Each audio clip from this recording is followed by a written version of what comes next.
আমরা সবাই কম বেশ সাহাবাদের গল্প জানি। বইয়ের পাতায় পাতায়, বড়দের কথায় কথায় তা প্রায় আমাদের ওয়াকিবহাল হয়েছে, জানা হয়েছে। ফলে সাহাবাদের ব্যক্তিগত জীবন, সামাজিক জীবন, সামরিক জীবন, অর্থনৈতিক জীবন ও রাষ্ট্রীয় জীবন আমাদের চোখের সামনে আলোকচ্ছটার ন্যায় জ্বলজ্বল করে। একজন সত্যিকার মানুষের দরদ ও উদারতা জানা যায় যতটুকু না তার কথায়, তার আচরণে, তার শব্দচয়নে তার চেয়ে হাজার গুণ বেশি জানা যায় তার দানশীলতার বিশালতায়। সে কারণেই সাহাবাদের দানের গল্পগুলো অনেক প্রসিদ্ধ। সাহাবায়ে কেরাম খুব দান করতেন জানি, কিন্তু একবারও ভাবি না, আমরা বুঝি না, বুঝতে চেষ্টা করি না যে অনেক দান করতে হলে তো অনেক উপার্জন করতে হয়, তাই না? তো সাহাবাদের দানের গল্পগুলো শুনলে যেমন দান করতে মনে চায়, ঠিক তেমনই তাদের উপার্জনের গল্প শুনলেও উপার্জন করতে মনে চায়। এটাই সত্য। তাই সাহাবাদের দানের গল্পগুলো জানা যেমন জরুরি, তেমনই তাদের উপার্জনের গল্পও জানা প্রয়োজন। উপার্জনের পরেই তো দান নাকি?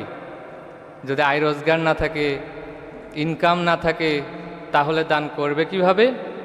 তাই আমি মনে করি সাহাবাদের দানের গল্পের আগের গল্প হলো তাদের উপার্জনের গল্প। জি, সেদিকে যাচ্ছি। সাহাবায়ে কেরামদের অর্থনৈতিক জীবন ব্যাপক। সাহাবাদের অর্থনৈতিক জীবন ও প্রতিপাদ্য নিয়ে আলোচনা করতে গেলে দুইভাবে সামনে আসে। এক হচ্ছে খাইবার বিজয়ের পূর্বের অবস্থা, দুই হচ্ছে খাইবার বিজয়ের পরবর্তী অবস্থা। খাইবার বিজয়ের পূর্বের অবস্থা তো এমন ছিল যে সাহাবায়ে কেরাম দিন বিজয়ের টাকা যায় একটি মাত্র খেজুর খেয়ে পুরো দিন রাত কাটিয়ে দিয়েছেন। আবার যেদিন খাবার পাননি সেদিন অনাহারে থেকেছেন, সিয়াম পালন করেছেন। এমন অনেক ঘটনা আমাদের চোখের সামনে ঘোরাফেরা করে। তার মানে এই নয় যে তাদের পুরো জীবনের সব ঘটনাই এমন ছিল, বরং এগুলো ছিল তাদের পুরো জীবনের খণ্ডকালীন ঘটনা, যা যুদ্ধ বিদ্রোহের মতো বিশেষ কারণে হয়েছিল। অতএব তাদের পুরো জীবনের সব ঘটনাই এমন দারিদ্র্য যাপিত ছিল তা নয়। আর খাইবার বিজয়ের পরবর্তী অবস্থা, সাহাবায়ে কেরামদের সম্পদের আকাল ছিল না, কমতি ছিল না। এক একজনের দানের পরিমাণ আর পরিধি বিশ্লেষণ করতে গেলে তাদের সম্পদের বিশালতা অনুমান করা যায়। সত্য তো এই যে সাহাবায়ে কেরাম তাদের জামানায় অর্থনীতিতে এতটাই বিত্তবান হয়ে গিয়েছিলেন যে তাদের জামানায় এমন একজন মানুষ খুঁজে পাওয়া যাচ্ছিল না যে দান গ্রহণ করবে। তার মানে তাদের পুরো জীবনটাই গরিবানা যাপিত ছিল না। আমাদের সামনে যে দর্শন এসেছে এটা আমাদের এক কানা দর্শন এসেছে, এক পেশে দর্শন এসেছে। এটা অনেক লম্বা আলাপ। যা হোক, আল্লাহ সুবহানাহু ওয়া তাআলা কোরআনের সে আয়াতে তার বান্দাকে উদ্দেশ্য করে বলেন, অবতাগি ফিমা আতাকাল্লাহুদ দারুল আখিরাহ, যে সম্পদ আল্লাহ তোমাকে দিয়েছেন তার মধ্যে পরকাল তালাশ করবে। সূরা কাসাসের ৭৭ নম্বর আয়াত। আবার এই ৭৭ নম্বর আয়াতের শেষের অংশে তিনি বলছেন, লা তাংসা নাসিবাকা মিনাদ দুনিয়া, খবরদার দুনিয়ার যে অংশ রয়েছে তাকে তোমরা ভুলে যাবে না।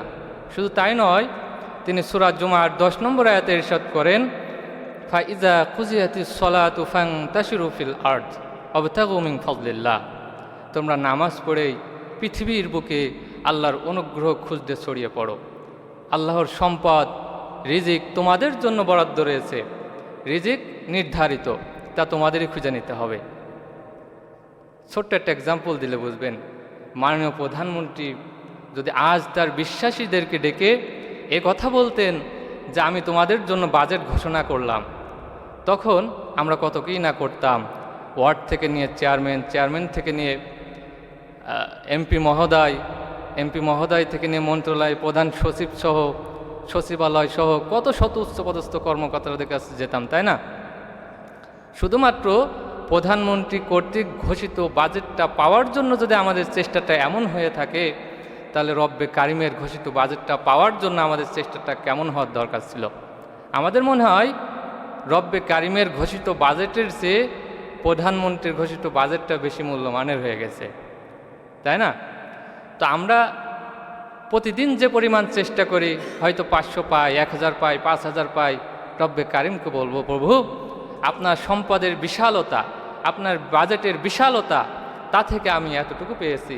প্রভু এত জীর্ণশীর্ণ হওয়ার কথা না, কিন্তু আমার চেষ্টা অনুযায়ী এতটুকু পেয়েছি, দয়া করে মেহেরবানি করে আপনার বাজেটের বিশালতা আমাকে খুঁজতে সহায়তা করুন। আমাদের কি মনে হয় রব্বে কারিমের বাজেটটা পাওয়ার জন্য তার নিযুক্ত সচিবদের কাছে যাওয়ার প্রয়োজন নেই? আমাদের মনে হয় রব্বে কারিমের ঘোষিত বাজেটটা পাওয়ার জন্য রব্বে কারিমের সচিবালয়ে যাওয়ার প্রয়োজন নেই? আমাদেরকে চেষ্টা করতে হবে, রব্বে কারিমের বলতে হবে, তিনি অবশ্যই আমাদেরকে দিবেন। আমাদেরকে প্রচুর পরিমাণ চিন্তা করতে হবে এবং চিন্তাটা গড়তে হবে। আল্লাহ সুবহানাহু ওয়া তাআলা তার হাবিব সাল্লাল্লাহু আলাইহি ওয়াসাল্লামকে ডেকে বলেন সূরাতুদ দুহার 8 নম্বর আয়াত, ওয়া ওয়াজাদাকা আইলান ফাগনা, হে মুহাম্মদ, তিনি তোমার প্রভু তোমাকে নিঃস্ব অবস্থায় পেয়েছেন, অসহায় অবস্থায় পেয়েছেন, নিরীহ মানব অবস্থায় পেয়েছেন, অতঃপর তিনি তোমাকে গোটা পৃথিবীর মধ্যে সবচেয়ে একজন প্রভাবক তৈরি করেছেন, প্রভাবশালী তৈরি করেছেন, গোটা পৃথিবীর মধ্যে একজন প্রভাবশালী তৈরি করেছেন, পাওয়ারফুল তৈরি করেছেন, ধনী তৈরি করেছেন।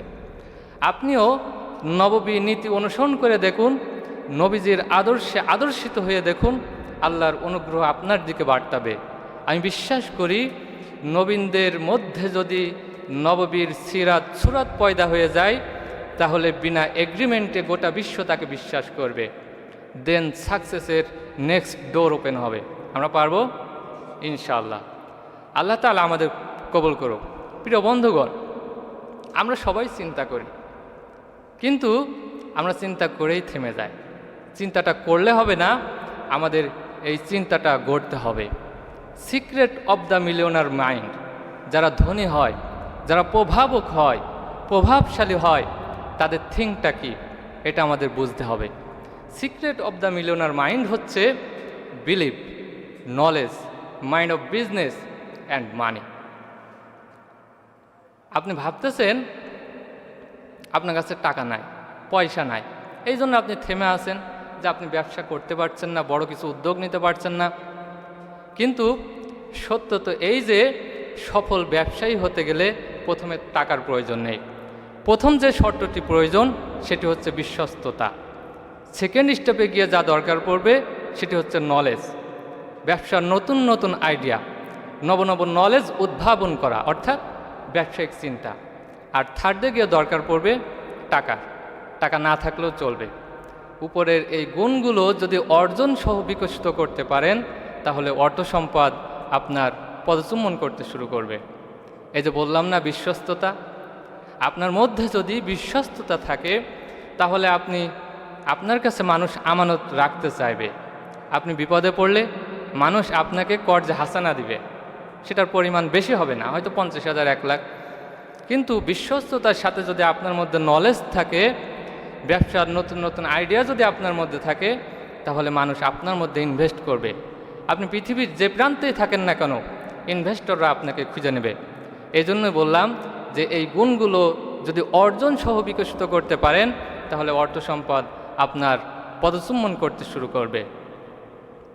প্রিয় বন্ধুরা, তাই আমাদেরকে চিন্তা করতে হবে এবং এই চিন্তাটা গড়তে হবে।